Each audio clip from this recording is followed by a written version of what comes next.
Il-Prim Ministru Joseph Muscat saħaq li l-baġit tas-sena d-dieħla mhux se jieħu xejn minn għand ħadd u jqassam il-ġid għand kulħadd. Fl-ewwel reazzjoni tiegħu wara d-diskors tal-baġit, il-Prim Ministru tkellem dwar numru ta' miżuri oħra li se jidħlu fis-seħħ mill-bidu tas-sena d-dieħla.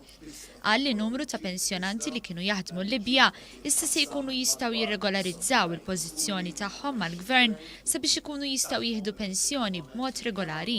Huwa spjega wkoll kif se jkun qed jiżdied l-inwork benefit. Ħankunu qegħdin inkomplu wkoll intejbu l-inwork benefit li semma l-Ministru fl-aħħar tad-diskors tiegħu fejn ir-rati tal-inwork benefit ħanżiduhom bejn 50 u 100 euro għal kull wilt li l-persuna li tidħol fis-suq tax-xogħol ikollha. Dr. Muscat qal li se titneħħa diskriminazzjoni lil ħaddiema li kienu impjegati tal-Gvern u fil-passat ħadu skema ta' irtirar kmieni.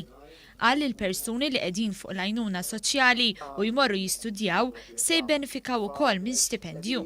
Il-persuni li kollhom iktar minn 23 sena qegħdin fuq għajnuna soċjali u jmorru jistudjaw ħajkunu jistgħu jżommu kemm l-għajnuna soċjali kif ukoll l-istipendju mingħajr ma titnaqqas xejn minnu sa capping tal-minimum wage, tal-ekwivalenti tal-minimum wage. Il-benefiċċji mhux kontributorji għal persuni li jbatu b'mart bħad-dipressjoni u l-bipolar se jkunu qed jingħataw ukoll numru ta' benefiċċji. Il-benefiċċji mhux kontributorji għal persuni li għandhom numru ta' kondizzjonijiet fosthom il-kondizzjonijiet ta' dipressjoni, ta' psikosi, il-bipolar u mart ieħor li se jitqies bħala anke wkoll mart terminali ħajkunu jistgħu jingħataw dawn il-benefiċċji anke jekk ikunu kapijiet tal-familji jekk jikkwalifikaw mill-means test eżistenti.